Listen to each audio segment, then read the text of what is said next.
Ta vie ne peut pas donner comme tu le souhaites.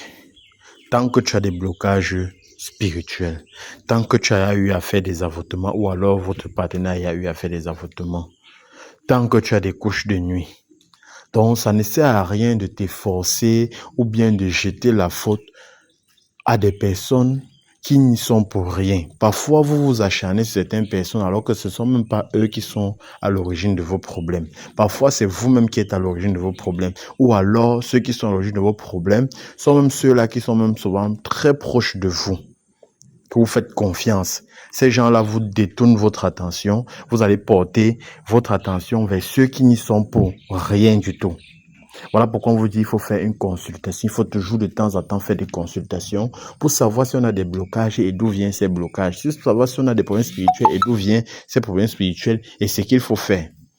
Alors, sache qu'aujourd'hui, si tu rencontres des difficultés dans ta vie, que ce soit dans la vie professionnelle, sentimentale, sois-en sûr, si tu as tout essayé, que tu n'as pas de solution, sois-en sûr que le problème vient des blocages spirituels, des attaques spirituelles ou alors d'un péché que tu as eu à commettre toi-même dans la nature. D'accord? Je vais ici également m'adresser à ceux qui font des affaires.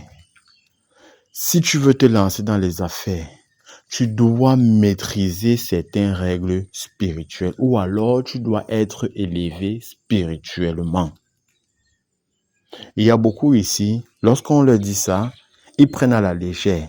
C'est quand ils vont lancer leur projet que ça va tomber à l'eau, qu'ils vont revenir dire, j'avais telle entreprise, j'avais des millions, j'avais de l'argent.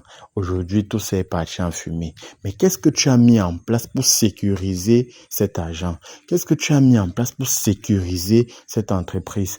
Qu'est-ce que tu as mis en place pour sécuriser ta relation? Parce que oui, il y a aussi ceux-là qui viennent dire, j'étais avec mon mari ou bien j'étais avec ma femme, on s'entendait bien, il n'y avait pas de problème et tout et tout. Du jour au lendemain, il est parti ou elle est partie. Qu'est-ce que tu as fait dès le départ pour le sécuriser ou bien pour la sécuriser?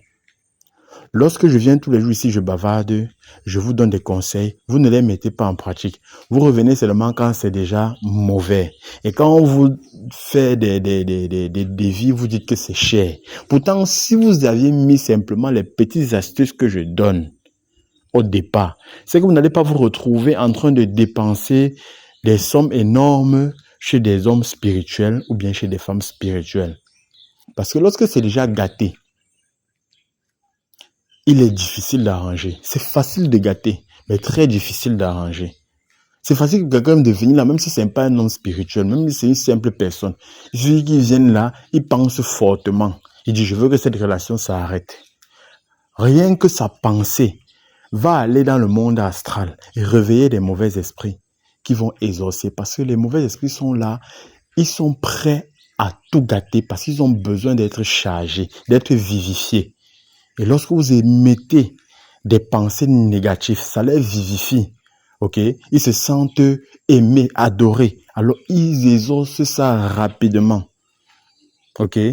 Par contre, maintenant, pour arranger, il faudrait d'abord convoquer les meilleures personnes. Et lorsque vous lancez des convocations pour convoquer des génies qui vont réparer vos erreurs ou bien qui vont faire vos traitements, les mauvais esprits vont lutter parce qu'ils ont besoin d'énergie, ils ont besoin d'être vivifiés eux aussi.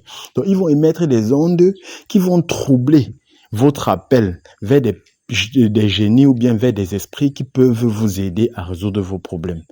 Voilà pourquoi ça nécessite beaucoup d'efforts pour réparer des erreurs spirituelles. Voilà pourquoi ça nécessite beaucoup d'efforts pour faire des travaux spirituels dans le but d'arranger ce qui a été gâté ou alors de réparer ce qui a été gâté. D'accord? Donc, je reviens encore ici aujourd'hui pour vous dire, si tu as un projet en cours, tu veux peut-être voyager, tu veux créer une entreprise, tu veux te marier, tu veux enfanter. Vérifie si c'est pour l'enfantement, vérifie si la personne avec qui tu veux faire cet enfant est une bonne personne pour toi. Est-ce que l'enfant que tu vas faire avec cet enfant sera un enfant bien de même? Parce que il est fort probable que vous puissiez faire des enfants avec quelqu'un, mais à cause de cette personne, vos enfants ne sont pas des bonnes personnes demain. Tout ça, ça se vérifie spirituellement. Ok? Lorsque vous vous mélangez avec quelqu'un pour faire des enfants, il y a ce qu'on appelle le code du sang qui se crée. Est-ce que ce code de sang sera assez fort ou alors sera assez protégé pour empêcher l'ennemi de pouvoir attaquer vos enfants demain? Vous ne vous posez pas cette question. Vous faites seulement les enfants comme ça. Vous vous mariez avec n'importe qui. Ou alors, après, vous ne parvenez pas à coucher. Vous accusez une grand-mère au village qui mange vos enfants. Alors que peut-être les génies ont décidé que vous deux, vous ne pouvez pas créer un code de sang puissant. Ou alors, ils ne veulent pas de votre code de sang. OK?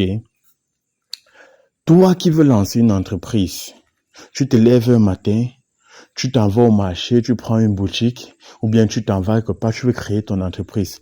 Certainement, cette entreprise que tu veux créer, il y a déjà quelqu'un d'autre qui a eu cette entreprise, ou bien qui est un semblable de cette entreprise. Ça veut dire que cette personne a déjà créé une énergie liée à cette entreprise. Alors, lorsque toi, tu te lances aussi dans ce domaine, vos deux énergies vont combattre. Et si cette personne est spirituellement élevée, alors ton business ne va pas marcher. OK? Ton business ne va pas marcher. Puis encore, si cette personne a utilisé les génies de l'obscurité pour faire grandir son entreprise, alors toi, les maladies même ne vont pas te louper. OK? Les maladies même ne vont pas te louper.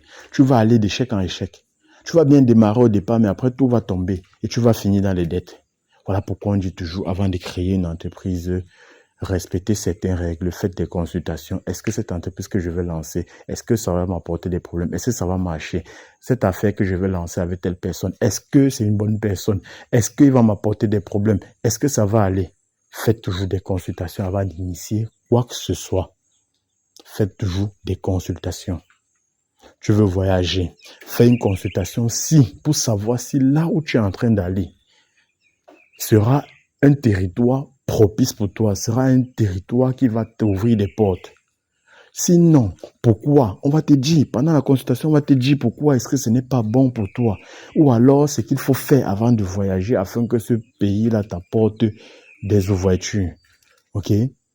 La consultation est très importante. Tout ceci pour vous dire, la consultation est très, très important. C'est comme votre bilan de santé. Et un bilan de santé doit se faire chaque année. Pour ceux qui ont des moyens, ils doivent le faire au moins 2 fois par an. Certains même qui ont leurs moyens le font chaque mois, leur bilan de santé. OK? Donc, vous devez vous rassurer de faire votre bilan de santé pour vous rassurer que vous êtes en bonne santé spirituelle ou alors si ce que vous vous apprêtez à faire doit marcher ou pas. Donc, si vous avez un projet dans la tête, peu importe ce que c'est, faites une consultation pour vérifier si ça va aller. Faites des consultations également pour vos enfants parce qu'ils n'ont pas cette capacité de faire des consultations. Faites des consultations pour vérifier si la santé spirituelle de vos enfants est à l'abri, est en sécurité, s'ils ne sont pas attaqués, s'ils ne sont pas convoités par les mauvais œils. OK? Faites des consultations parce que lorsque vos enfants sortent de la maison, ils sont à l'école, vous n'êtes plus avec eux. Dans la rue, ils peuvent être en contact avec des mauvaises personnes. Ils peuvent saluer des mauvaises personnes. Alors, il faut faire des consultations pour savoir si une mauvaise personne n'est pas entrée en contact avec vos enfants. Vous devez savoir que un mauvais esprit se lève un matin et commence à vagabonder dans les maisons pour chercher des âmes sensibles. Non. Même dans la rue, une personne peut vous regarder et dire, je suis amoureux de cette fille. Et là, la nuit, il va venir coucher avec vous. Il suffit juste qu'il vous suive et qu'il voit votre maison. Il va vous suivre spirituellement. Il va voir votre maison. Et dans la nuit, il va venir coucher avec vous. Voilà comment les couches de nuit peuvent aussi entrer dans votre vie. Et j'ai expliqué comment est-ce qu'on fait pour contracter les maris de nuit, les femmes de nuit. Il y a plusieurs façons d'entrer en contact avec ces personnes-là. Ça peut être quelqu'un qui vous convoite, mais n'a pas le courage de venir vous dire. Ça peut être un objet que vous avez touché, un endroit que vous avez visité, ou alors tout simplement un ennemi ou un jaloux qui ne veut pas votre réussite. Alors, il va vous envoyer les esprits de nuit pour créer des blocages dans votre vie. Si vous avez des maris de nuit, sachez que rien n'ira dans votre vie. Voilà. J'espère que cette fois-ci, la leçon est bonne. J'ai essayé de toucher tous les points. Donc, retenez, la consultation est très, très importante. Si vous avez des problèmes actuellement que vous écoutez cette vidéo, faites une consultation pour savoir ce qui ne va pas et vous aurez la solution à votre problème. Je vous garantis.